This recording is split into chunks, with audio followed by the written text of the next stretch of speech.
A very good evening to you and welcome to CoreTV News on this hour. I am Nena Nyama. The Independent National Electoral Commission, INEC, says it will conduct supplementary elections on December 5 in 91 polling units where the governorship election was cancelled in Kogi State last Saturday. It added that having been notified of the demise of Abubakar Audu, APC's candidate in the inconclusive election, the All Progressive Congress, is to fill the vacancy created by the death of its candidate. The INEC returning officer for the election, Professor Emmanuel Okucha, Federal University of Agriculture, Makurdi, had announced Audu as having polled 240,827 votes to top the election, with WADA scoring 199,514 votes. He, however, declared the election inconclusive on the fact that no party could be declared the winner since the number of counted votes was more than the difference between the APC and the PDP. The Attorney General of the Federation and Minister of Justice Abubakar Malami on Tuesday insisted a party has a legal right to replace a candidate who died in the course of an electoral process. This, according to him, is based on the provisions of Section 33 of the 2010 Electoral Act. The Attorney General, who spoke on the sidelines of a seminar organized by the Nigerian Law Reform Commission in Abuja, also maintained that the votes cast during elections are for the political parties. He hinged his argument on Section 221 of the Constitution. Malami also confirmed that a supplementary election had to be conducted as directed by Independent National Electoral Commission. In deference to INEC's position, the All Progressive Congress has announced plans for a fresh primary election to pick a replacement for Abubakar Audu. The party chairman, John Oyegun, confirmed that the decision on fresh primary was taken after APC leaders got a letter from the electoral body on the need to replace Audu. He told journalists at the party's national secretariat that details of the primary would be known after meeting of party leaders. Things should develop from this stage on, and he has made a pronouncement to the effect that all that is required is for the APC to go through the processes of providing a substitute to our late mourned candidate. The implication, of course, being that thereafter the supplementary elections to conclude the process of electing a new governor for Kogi State will then be put in place. So as a party, we are going to proceed with the process of organizing primaries to provide a substitute candidate to our late beloved Prince Abubakar Audu.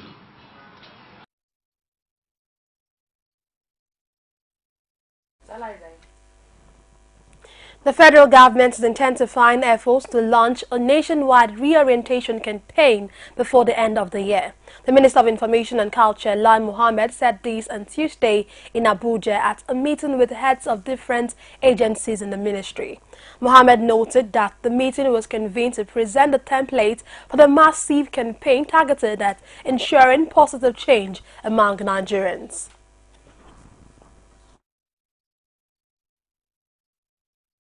The very campaign must take on the indiscipline, the lack of respect for time, loss of our time-tested values, and generally lead to attitudinal change in such a way that there will be a paradigm shift in the way we do things.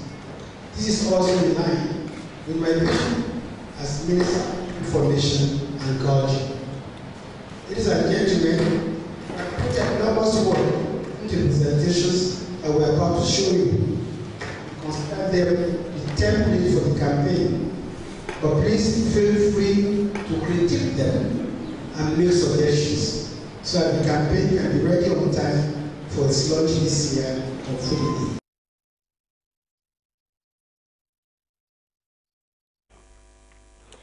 The Senate is to investigate why reports of air crashes in the country are hardly published by the aviation authorities. The Committee on Aviation has been mandated to carry out the investigation. Senators say the reports will enable the families of plane crash victims find closure on the disasters. The motion was sponsored by Senator Theodore Ergi, representing Abia Central.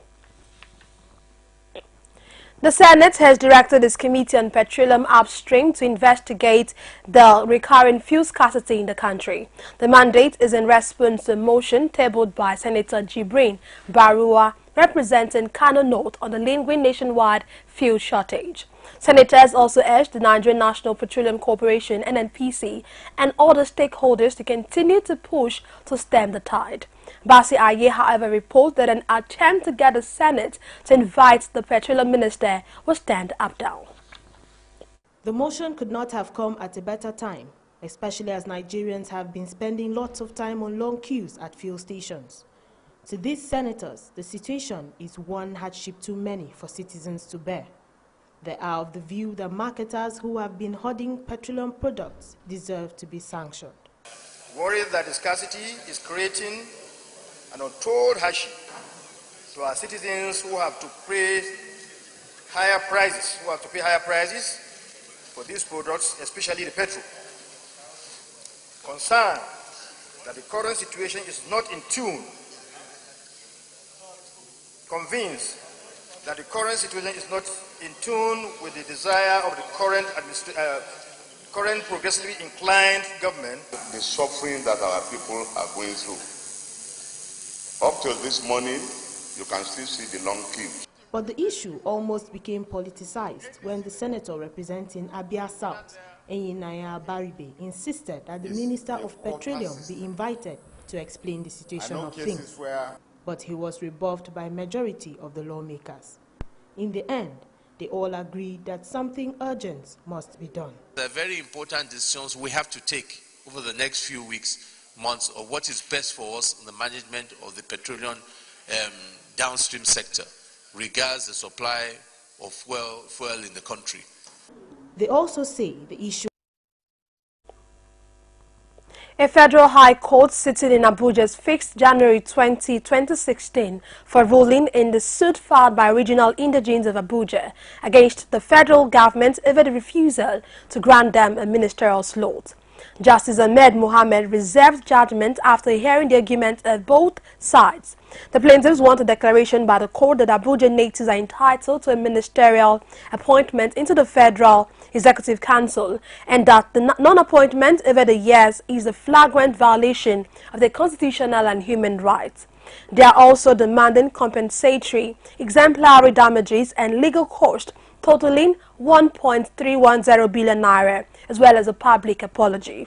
Musa Baba Payan, who filed the case on behalf of the regional inhabitants of Abuja, described the development as reassuring and expressed hope that justice will be dispensed in favor of Abuja natives. The federal government has meanwhile filed a notice of preliminary objection challenging the court jurisdiction to entertain the suits. We'll take a break now, return with more stories. Just stay with us. The man on the streets have come to realize that the power to make decisions lies in the hands of the people. I don't think there is. 5 local government out of the 30 local government is more than many states in the north. The economy is booming. Where is the economy booming? Blast in Abuja. Don't you have security? Why are we fighting? President should not just sit in Abuja or in Asokoro or wherever he lives. Governors are supposed to be local. They know them cannot be there and be here at the same time. Life of the citizens, community need to be protected. It can't work out. Bring the message of peace. Let there be proper devolution of power from the center. The center is too powerful. It's time to do the best. But people are hasting. Why are you hasting? Why are you hasting? Why are you hasting? Why is it called you come? The people giving voice to the voiceless. Glad to have you back. It's still CoreTV News on this hour. For more of our news stories, join us on the social media platforms, facebook.com/CoreTV News. On Twitter at CoreTV News NG. and on our YouTube channel, youtube.com/CoreTV, leave a space news. The House of Representatives is to investigate the alleged violation of the right of first refusal for local contractors in the oil and gas industry. This was on the basis of a motion by Lavet Idisi, who argued that oil and gas contracts in Nigeria are almost always awarded to foreign companies to the detriment of Nigerians. Correspondent Jamil Afegboa reports. The investigation is to be carried out by the House Committee on Petroleum Resources Upstream. The committee is to, among others, invite the Nigerian Content Monitoring Board, the National Petroleum Investment Management Services, the Department for Petroleum Resources, and the Nigerian National Petroleum Corporation to explain the perennial violation of this all-important local content. In practice where oil and gas contracts are awarded to foreign companies without visible effort to execute the contracts for up to 3 to 4 years. The clear case here is found in the NNPC Chevron Navy joint venture contracts in 2010 and to date assets are still not developed. Supporting the motion, Minority Leader Leo Ogo argued that the major challenge confronting Nigeria is the impression that foreigners are better at carrying out these contracts than Nigerian contractors. Other federal lawmakers insist that the local contractors have to be protected. The issue of local content is an issue we must be prepared to address and continue to address in the interest of the project Nigeria. There is this funny mentality that, foreigners are probably better off than us in project execution. And the answer is capital no. I believe that the essence of the Local Content Act is to address some of these issues where we have capable hands, where we have people that have the technical know-how, where we have people that have the managerial ability to address some of these issues, mostly in the oil sector and in most of other sectors. Today, we have brought about the issue of oil and gas. But to mention, even in the power sector, the Electricity Reform Act and the Act establishing NEC, which is the regulatory body of the electricity industry, also stipulates local content. The essence of this is that Parliament is conscious of the fact that these are ways of protecting transfer of technology. The man behind the motion later shed light on the rationale for his move. The need to bring it to the House of the Floor is to have a situation where Parliament deliberates on such an important issue and where necessary recommend such motions to the relevant committees to be able to implement sanctions and penalties and fines, if necessary, on defaulting multinationals and even our NNPC and our regulatory bodies in the oil and gas sector that are actually involved in this kind of practice. The committee is expected to turn in the report in 5 weeks. Jamil Afegboa, CoreTV News, Abuja. The Speaker of the House of Representatives, Yakubu Dogara, on Tuesday turned down what would have resulted into a religious argument when a motion seeking to curb population exclusion in Nigeria was tabled. Raising a point of order, Representative Abdullahi Salami had argued that the motion was against Islamic injunction. But Speaker Dogara dismissed it, saying it was more of policy than religious. We were directed by our prophet that we should marry up to 4 wives, and one is allowed, and it is even recommended upon every Muslim to deliver, to born as many as he can. So the moment you are a Muslim, you must believe in that you are free to deliver or to born as many as you want. And even the mover of this motion, Mr. Speaker, I know he must be number 3 or number 4 or number 5 in his family. If we restrict that only 2 or 3 should be born, I know if he is number 4 or number 5, he will have not been in this world. So that's my point of order, Mr. Speaker.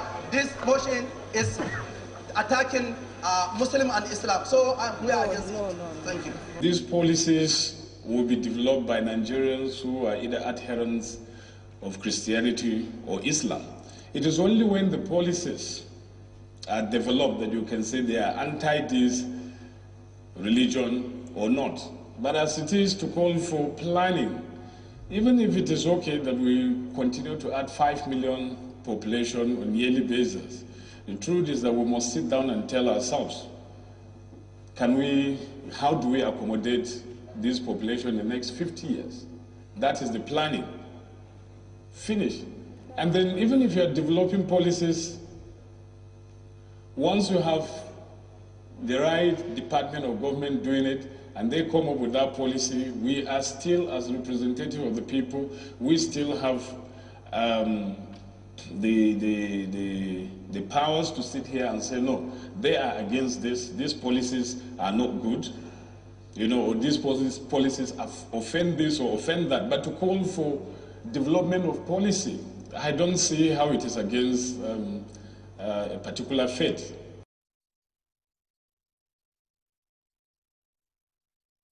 The Inspector General of Police, Solomon Arasi, has charged officers and men of the police force to respect socio-cultural norms of the immediate environment in the course of discharging their duties.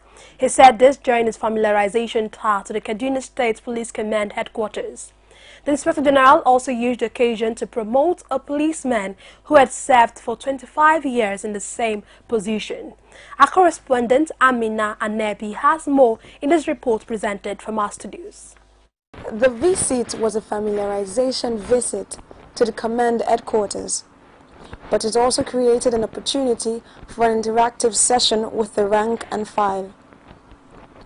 In the course of this, the Inspector General surprised the officers and men by promoting an operative, Solomon Ladan, who had been in the same position for 25 years.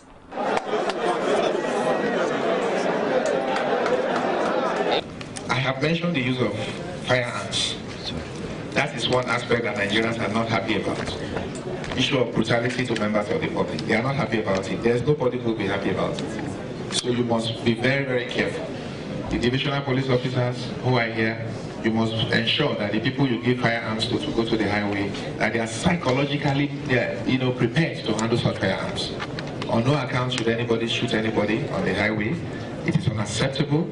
And if you do it, then it means that everything that I have promised you, you cannot access it, because I will make sure that you go to. He also stressed the need for a proper working environment and proper motivation. He, however, promised to go to great length to motivate officers and men of the police force. As long as I remain your IG, I will do all those things that is defined of my office. I will provide leadership. I will encourage you. I will motivate you. I will ensure that your welfare, it takes the front burner in whatever I do. The Inspector General has since returned to Abuja. Following the death of the member representing Kwanpan North in the Plateau State House of Assembly in September 2015, the Independent Electoral Commission in the state has scheduled November 28 as a day for a by-election to the vacant seat. The head of Voters Education spoke with our correspondent in this report.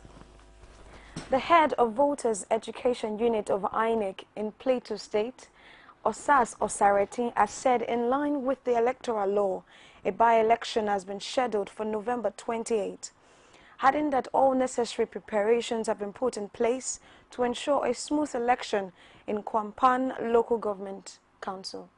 Well, we've already had our stakeholders forum to let them know what we were putting in place. Presiding officers, assistant presiding officers, coalition officers, and supervisory presiding officers, all of them will be trained from next week.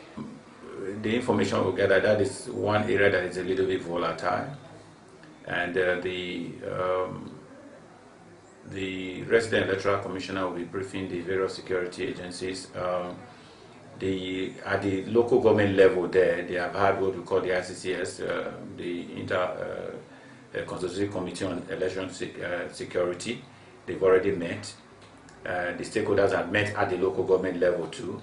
And so what we're trying to do, we're even thinking of how to restrict movement. The INEC official stated that only those who participated in the last general election would be allowed to vote, and that those without their permanent voter's card should steer clear of the voting environment. 26,832 picked their permanent voter.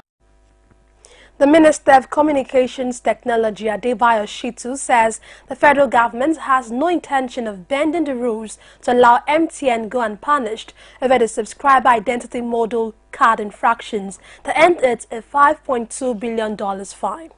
The minister disclosed this at the sideline of the meeting of the Alliance for Affordable Internet.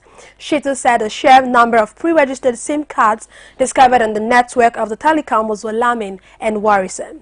He, however, said President Muhammadu Buhari has the final say on the fine, adding that the president will apply his wisdom to decide on the fate of the telecommunication. The Nigerian Maritime Administration and Safety Agency, NIMASA, has shut Obet Oil and Petroleum Limited at Ibafon for non-compliance with the provisions of the code. In a press release by its head of publicity, Lami Tsumaka, the closure is an exercise of the agency's powers in line with provisions of Part 8 of the ISPS Code Implementation Regulations 2014. The facility was adjudged to be non-compliant despite repeated warnings and extension of time graciously granted as management over the past year. According to the release, NIMASA has commenced the shutting of port facilities that have persistently failed to comply with the ISPS code so as to forestall a situation where security breaches in such facilities would negatively impact the compliance runs.